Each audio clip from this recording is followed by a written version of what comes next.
We come to church. We come really to most moments in life with particular expectations.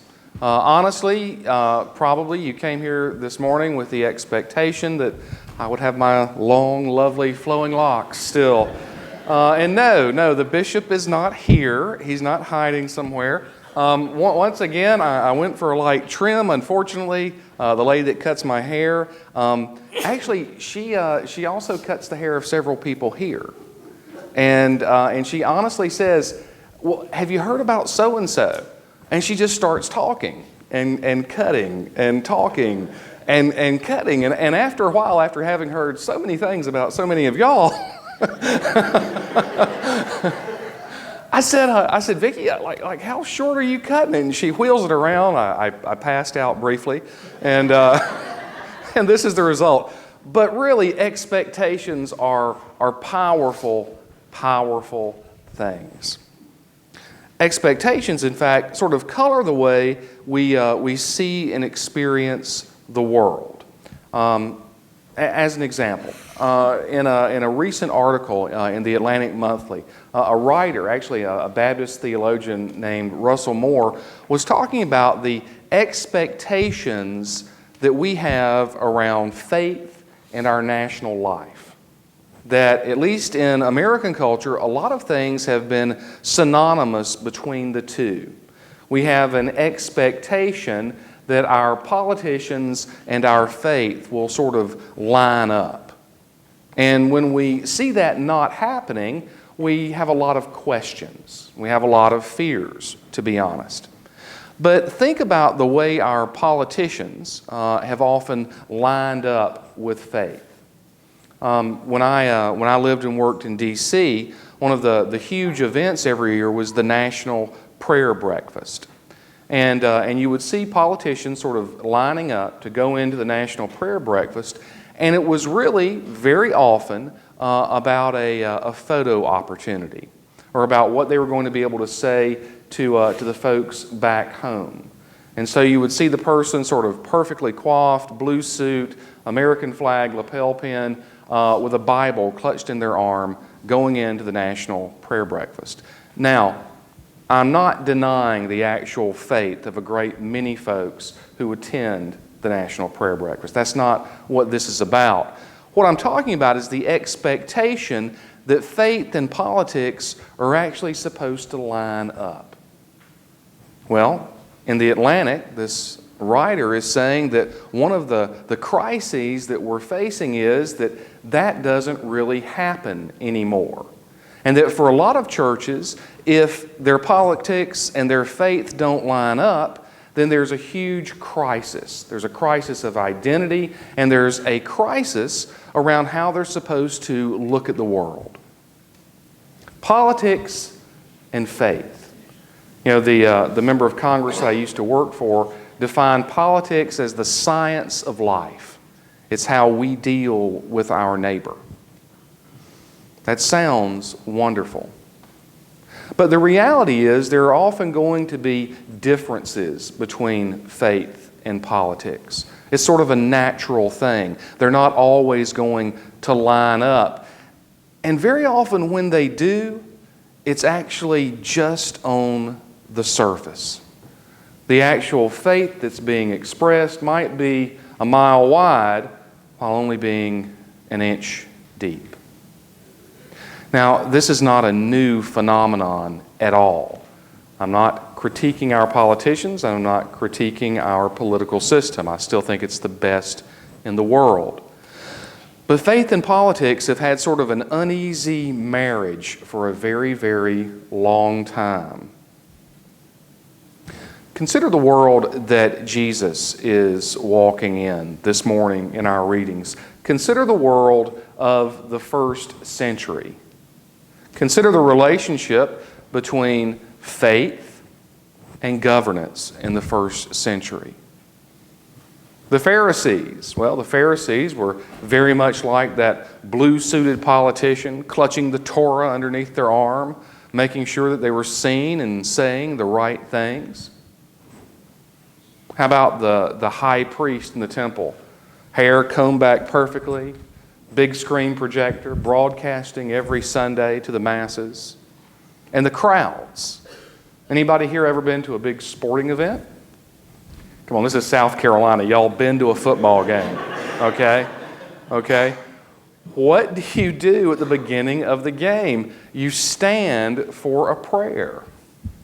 You say very often the Pledge of Allegiance, and if you don't do that, you always sing the national anthem. It's fascinating that the prayer and the national anthem go side by side in the order, somehow equating the two. We really aren't very different, are we? The truth is, our expectation is that our faith is going to have a big impact on our public life, but more than our public life, the way we see our nation being run.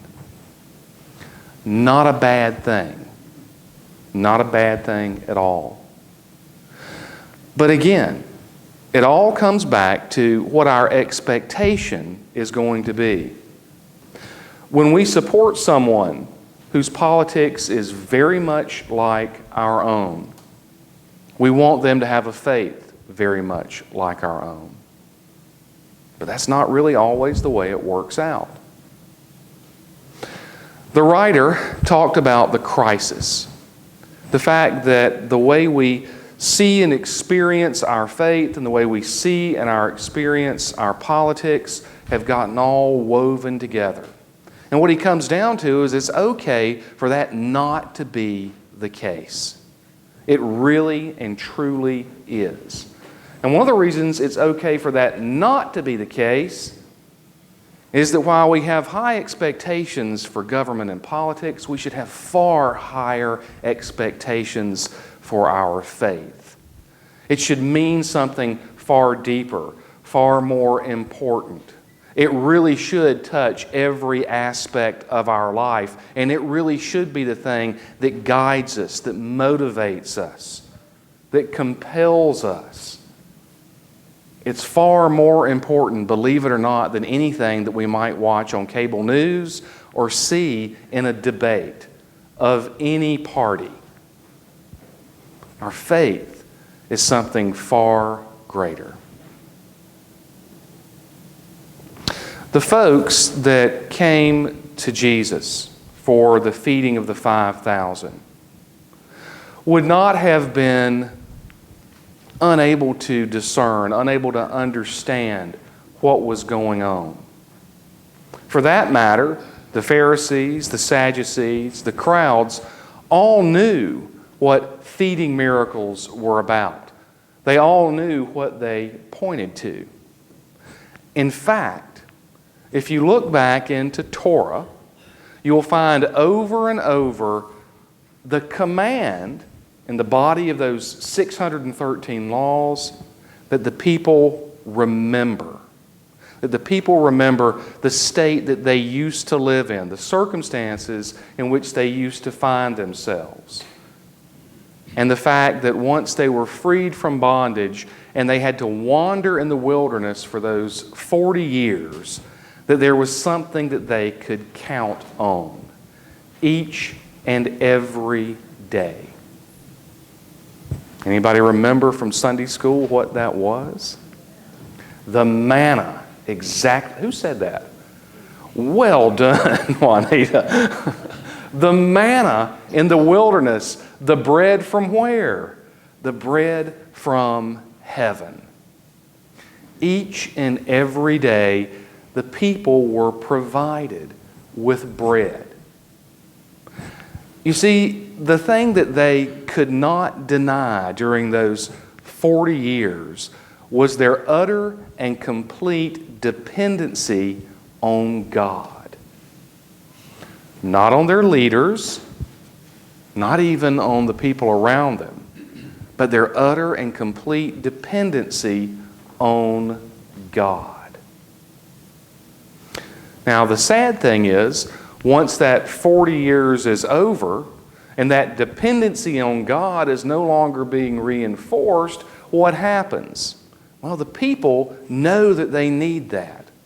And so a system ends up growing up that on the surface emphasizes that dependency on God, but truly isn't about that. Because to be dependent on God means what? It means that you're vulnerable. To be dependent on God means that we, all of us, acknowledge our weakness. To be dependent on God means that we don't have all of the answers. And none of that sounds like politics, does it? And so a system grows up where on the surface we're adhering to God's will, but truthfully it's about being reliant on ourselves or on our government. And that was in the centuries leading up to the birth of Christ. What about now? We pay great lip service to owing everything to God, to being dependent on God. But how many of us truly admit our vulnerability, our weakness, our need, our true dependency? We create a system that says, we'll kind of take care of that for you on the big scale. But that's really not what faith is all about. If you look in the Old Testament, how do you know what true faith looks like? Love justice, do mercy, walk humbly with your God. If you see that in the Old Testament, that's true faith. Jesus says that true faith is sacrificial, and it's focused less on yourself and more on the other person. In the New Testament, we have that love justice, do mercy, walk humbly with your God from the Old Testament, added to love one another as I have loved you. So we have the Old Testament and the New Testament telling us exactly what faith is supposed to look like.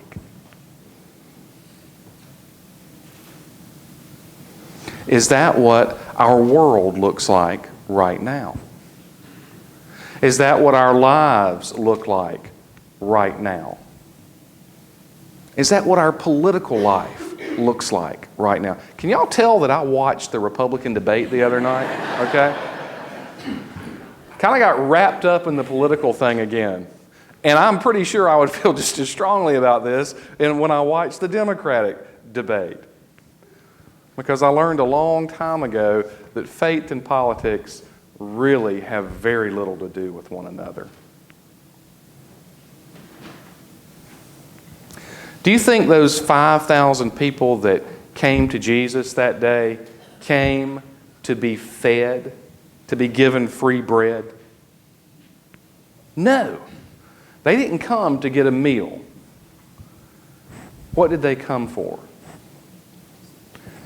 They came for the thing that they truly needed. They came for answers. They came for hope. They came because they knew they were dependent on something and someone bigger than themselves. They knew that there was an emptiness that needed to be filled with something other than those fish and those loaves. They knew it.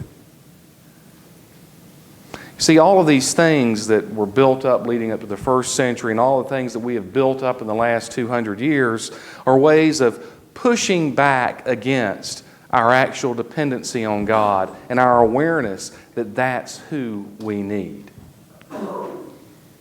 They didn't come to Jesus because they wanted a meal. They came to Jesus because they needed hope for tomorrow and for today. And so do we. Amen.